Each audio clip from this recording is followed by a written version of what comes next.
না, যেখানে আল্লাহ পাক এত পরিমাণ সুখ শান্তি রাখছেন। রাসূল পাক সাল্লাল্লাহু আলাইহি সাল্লাম বলেন যে জান্নাতের ভিতরে আল্লাহ পাক এমন সমস্ত নিয়ামত আর নেককার বান্দার জন্য রাখছেন যে জীবনে কোনোদিন কোনো চোখে এগুলো দেখে নাই। আল্লাহ সুবহানাহু ওয়া তাআলা বলেন, আদাতুল ইবাদিয়াস সলিহিন মা লা আইনু রাআত ওয়ালা উযুনুন সামিআত ওয়ালা খাতারি আলা কলবি বাশার। আল হাদিস। আল্লাহ রাসূল বলেন যে আল্লাহ তাআলা বলেন যে আমার নেককার বান্দাদের জন্য আমি জান্নাতের ভিতরে এমন সমস্ত নাজ নিয়ামত রাখছি মা লা আইনু রাআত, যা কোনোদিন কোনো চোখে দেখে নাই, ওয়ালা উযুনুন সামিআত ওয়ালা খাতারি আলা কলবি বাশার, কোনো কানেও শোনে নাই, জীবনে কোনো দিন মানুষের কল্পনাতে উদয় হয় নাই। তো এই জান্নাতের নাজ নিয়ামত আমরা যেন পাইতে পারি, এই জন্য আল্লাহ সুবহানাহু ওয়া তাআলা আমাদেরকে দুনিয়ায় পাঠিয়েছেন আখিরাতে বাজার করার জন্য। এই জন্য আমরা বেশি বেশি আখিরাতের কথা স্মরণ করব, মওতের কথা স্মরণ করব। দুনিয়া থাকার জায়গা না। দুনিয়াতে কত রাজা বাদশা ছিল, সবাই দুনিয়া ছেড়ে চলে গেছে। এমনকি ফেরাউন, নমরুদ, হামান, যারা এত ক্ষমতার মালিক ছিল, ফেরাউন শেষ পর্যন্ত নিজেকে খোদা হিসাবে দাবি করলো। সে বলল, আনা রব্বুকুমুল আলা, আমি হলাম সবচেয়ে বড় খোদা। কিন্তু এই খোদাও দুনিয়া ছেড়ে চলে গেছে, আল্লাহ পাক একে ধ্বংস করে দিয়েছে। এইরকম অনেক রাজা বাদশা দুনিয়াতে ছিল, যেগুলা তাদের আর কোনো চিহ্ন নাই, যাদের নাম নিশানা নাই। এই জন্য একদিন প্রত্যেকেই দুনিয়া ছেড়ে চলে যাব। এই জন্য রাসূল পাক সাল্লাল্লাহু আলাইহি সাল্লাম বলেন, আকসিরু যিকরা হাযিমিল লাযাতিল মাউত, তোমরা মৌতের কথা বেশি বেশি স্মরণ করো। তো আমরা যদি মৌতের কথা বেশি বেশি স্মরণ করতে পারি, তাহলে আমাদের ভিতর থেকে লোভ, লালসা, হিংসা, বিদ্বেষ, অহংকার, তাকব্বরি এগুলো এমনি দূর হয়ে যাবে। কারণ আমি যত সম্পদশালীর মালিকই হই না কেন, যত বড় ডিগ্রি থাকুক না কেন, আমার পথ প্রতিষ্ঠান যত ভালোই হোক না কেন, সব কিছু রাইখা অন্ধকার কবরে আমাকে আপনাকে যাইতে হবে। এই জন্য কবরে যাওয়ার আগেই আমাদেরকে কবরের সামান তৈরি করতে হবে, নেক আমল বেশি বেশি করতে হবে। কারণ মৃত্যুর পরে যে জিন্দেগি, এখানে টাকা পয়সা অর্থ সম্পদ কোনো কিছুই কাজে আসবে না, ওইখানে শুধু কাজে আসবে নেক আমল। তো যার আমল ভালো হবে, তো কবরের জিন্দেগি, হাসরের ময়দান, পুলসিরাত, জাহান্নাম থেকে আল্লাহ পাক তাকে নাজাত দিয়ে তাকে জান্নাত, চিরস্থায়ী জান্নাত তাকে দান করবে। এই জন্য আমাদের প্রত্যেকেরই মৌতের কথা বেশি বেশি স্মরণ করা দরকার। এই জন্য আমরা বেশি বেশি মৌতকে স্মরণ করব। আর আপনার মৌতটা যেন ইমানের হালতে হয়, কারণ মৌতের যন্ত্রণা অত্যন্ত কঠিন। মৌতের যখন যন্ত্রণা শুরু হয়, মুমূর্ষু রোগীর কাছে যারা থাকে এরা বুঝতে পারে যে কীরকম যন্ত্রণা হয়। এই জন্য আমরা আমাদের মৌতটা যেন ইমানের সাথে হয়, আল্লাহর কাছে দোয়া করব আর তত যে আমল করব।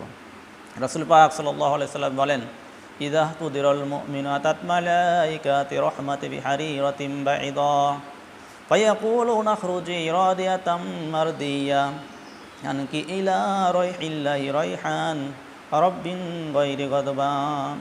রাসূল পাক সাল্লাল্লাহু আলাইহি সাল্লাম বলেন, যখন কোনো নেককার মুমিন বান্দা রূহটাকে মৃত্যুর সময় যখন নিকটবর্তী হয়, তখন নেককার বান্দা রূহটাকে কবজ করার জন্য রহমতের ফেরেশতা আসে।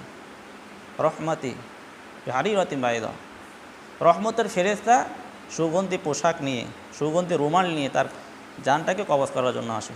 এসে বলে, ফায়াকুলুনা আখরুজি রাদিয়াতাম মারদিয়া আনকি ইলা রাইহিল্লাহি রাইহান রাব্বিন গায়রি গাদবান, তুমি বের হয়ে আসো আল্লাহ তাআলার সন্তুষ্ট দিকে, আল্লাহ পাকের রহমতের দিকে।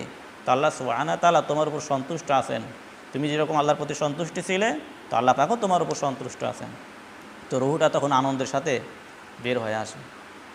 এই জন্য আমাদের রুহুটা যাতে আনন্দের সাথে বের হয়, মৌতের কষ্ট যাতে না হয়, আমাদের জীবনটাকে সেইভাবে পরিচালনা করতে হবে। মৌতের জন্য সবসময় প্রস্তুতি থাকতে হবে। এই জন্য মুমিন অবস্থায় যেন আমরা মরতে পারি, তো আমরা মৌন অবস্থায় মরার জন্য তৈরি হব সবসময়। মৌত কখন কার আসবে, কোন সময় আসবে, কারও জানা নেই। আজকে আমরা দুনিয়ার মহব্বতে পড়ে, সংসারে মহব্বতে পড়ে আল্লাহর হুকুমকে অমান্য করি, রাসূলের আদর্শ থেকে অনেক দূরে চলে আসে। কিন্তু কোন সময়, কখন, কোন মুহূর্তে কার মৌত আসবে কেউ জানি না। এই জন্য সবসময় আমার আপনার মৌতের প্রস্তুতি থাকা দরকার। দুনিয়া ছাড়তেই হবে, দুনিয়া থাকার জায়গা না। পূর্বেই বলতেছিলাম কত রাজা বাদশা ছিল, সবাই চলে গেছে, তো আমাকে আপনাকেও যাইতে হবে। অথচ আমরা সংসারের মহব্বতে পড়ে আল্লাহ পাকের হুকুমকে অমান্য করি। তো আল্লাহ পাকের হুকুমকে তো আজকে অমান্য করতেছি। আল্লাহ পাক আমাদেরকে বিবেক, জ্ঞান, বুদ্ধি দান করছেন, শক্তি দান করছেন। ভালো মন্দ, কোনটা ভালো কোনটা মন্দ এটা আমরা বুঝি। কাজেই আমরা যাতে জান্নাতে যাইতে পারি, জান্নাতে সুখ শান্তি এগুলো যেন আমরা পাইতে পারি, এই জন্য আমাদের হায়াত থাকতে হায়াতের কদর করা। এই যে রাসূল পাক সাল্লাল্লাহু আলাইহি সাল্লাম বলেন, হাসিবু আনফুসাকুম ক্বাবলা আন তুহাসাবু ওয়াসিনুহা ক্বাবলা আন তুহসানু, তোমাদের হিসাব গ্রহণ করার আগেই নিজের হিসাব নিজেই করো, আর তোমাদের আমলকে মিজানের পাল্লা তোলার আগেই তোমাদের আমল নিজেই ওজন করে দেখো, আমি আপনি কী নিয়ে কবরে যাত্রী হলাম। এই জন্য আমরা নিজের হিসেবকে করি যে আমরা সংসার করে জীবনটাকে শেষ করে দিলাম, আল্লাহর হুকুমকে অমান্য করলাম, রাসূলের আদর্শ উপর জিন্দগি পরিচালনা করলাম না, হঠাৎ একদিন মৌত এসে যাবে আর ওই দিন আর তওবা করার কোনো সুযোগ থাকবে না।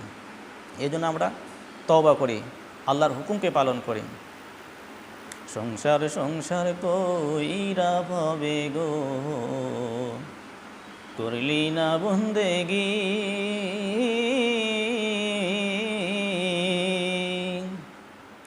কিভাবে কাটাইবি মনোরে কবরের জিন্দেগি রে, ওরে জীবন গুনাই গেল রে। এই জন্য কবরের জিন্দেগি কীভাবে কাটাবো আমরা একটু চিন্তা করি। যেখানে কোনো আত্মীয়স্বজন থাকবে না, বন্ধুবান্ধব থাকবে না, আমার সম্পদ, সম্মান, ডিগ্রি, পদ, পজিশন, সেখানে কোনো কিছুই কাজে আসবে না। কোন সময় মালাকুল মউত আসবে আমি আপনি জানি না। এই জন্য আমরা মউতের জন্য প্রস্তুতি নিই।